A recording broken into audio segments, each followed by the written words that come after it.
Hey Bubba, hey girl. We're back today with Ask a Manager. And if you're familiar with the format, what I usually do is I articulate a question that either a friend or family member has had that has sparked an interest or some type of emotion in me to address. And so today we're gonna do a hot one, so get ready. So the question today that I'm going to address is, how do I respond when I don't agree with my supervisor's assessment? Or it could be that you're brought into a meeting with low information of what the meeting is about. It's just you and them.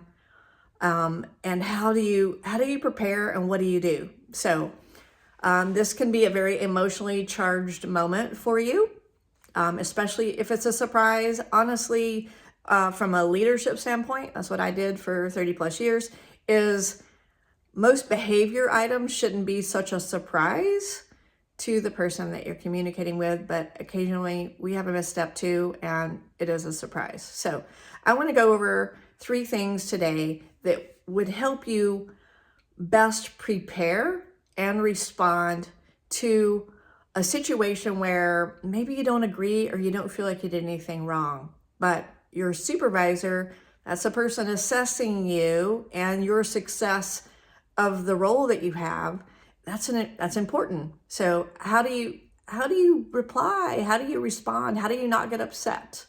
We're going to address that today. So the first tip would be to try to remain professional. Most people would say, what does that even mean? And so what I always like to share or suggest to someone who asks me is be a listener. If someone has brought you into a meeting, they either deem it important enough to let you know that something has happened that maybe needs to be changed. And so to be professional is be a listener. And I also say to, when you go into a meeting, it could be a Zoom, and I know meetings happen in all different formats, but if it's in person, I always say bring a prop. And the prop is a notepad, a pen, your phone open, your tablet open to notes, where the person who assesses you can see that you're interested enough in hearing what they have to say that you may take a note or two. You may never open the book or type anything, but it's all about perception. So you want to be perceived as being professional. And the other thing is to be honest.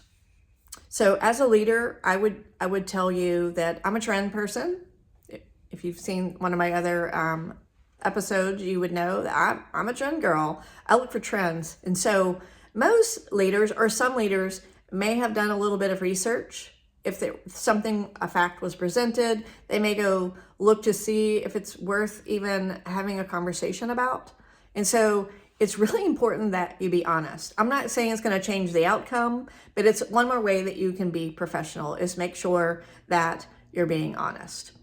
Number 2 is, if you're caught off guard and this is a surprise to you, you do not have to respond necessarily right away. You could ask for, in most cases, a follow-up meeting so you can be thoughtful about how you want to respond. And I would highly suggest, if it's something that seems really important or serious, that you consult with someone else before replying. Your parents, someone wise, someone that has a level of discernment that you've witnessed, someone you would take advice from. Not necessarily your peer, because then they know your business, but talk to somebody and make sure that you have some counsel from someone. And if it's serious enough, you may decide to have counsel. And you may be surprised, and you need to process this information so you can be your best self when you respond. And thirdly is, I always say this, when you don't agree with something, is to stick to the facts, make fact statements. And if it's appropriate, you'll know if you need to apologize for something So do that if you need to, but then you can make what I call a fact statement. And I'm going to give you an example of one.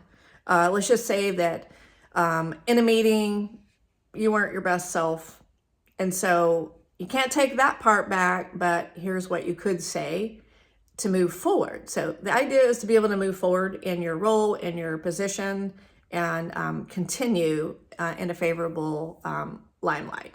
So here's something you might say. I wasn't my best self in our last meeting. I want to move forward. These are all statements that I want to be successful. I want to be successful.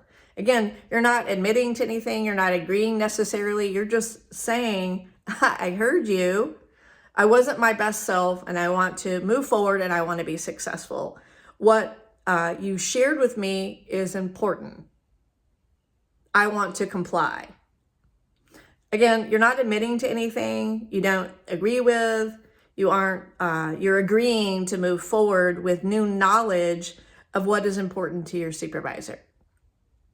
Wow. So that was a hot topic and I covered it pretty quickly. So I'm going to do a quick summary. So do your best to be professional, whatever that seems like to you, but that includes listening and taking maybe a few notes to show that you do care.